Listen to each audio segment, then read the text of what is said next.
নামাজের সেজদায় ঝিমানি আসলে কি ওযু ভেঙে যাবে? নামাজের সেজদায় হালকা ঘুম আসলে, পরে হুঁশ আসলে নামাজ চালিয়ে যাবে, নাকি পুনরায় ওযু করে নামাজ পড়তে হবে?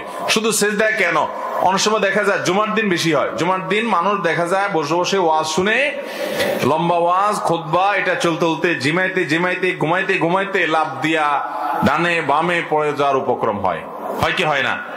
অনেকে একেবারে বড় করে পড়েও যায়। তো এরকম নামাজের মধ্যে কিংবা নামাজের বাইরে মসজিদে বসা অবস্থা যদি আপনার ঘুম আসে, তাহলে এই ঘুমের কারণে যদি আপনি পড়ে যান তাহলে ওযু ভেঙে যাবে। ধরুন আপনি বসা ছিলেন, পড়ে গেছেন, সেজদায় ছিলেন, ঘুমে আপনি একদম পড়ে গেছেন। আর যদি ঝিমাইতে ঝিমাইতে আপনি কাত হয়েছেন, এদিকে ঝুলছেন ওদিকে ডুলছেন, তাহলে এর কারণে কি হবে না? ওযু ভাঙবে। আর যদি হেলান দিয়ে কিছুর সাথে আরাম করে ঘুম দেন এবং সে হেলান দেওয়া জিনিসটা যদি সরায় ফেলায়, এমনিও তো জাগ্রত মানুষকে সরাই ফেললে পড়ে যায়, সেটা ভিন্ন কথা।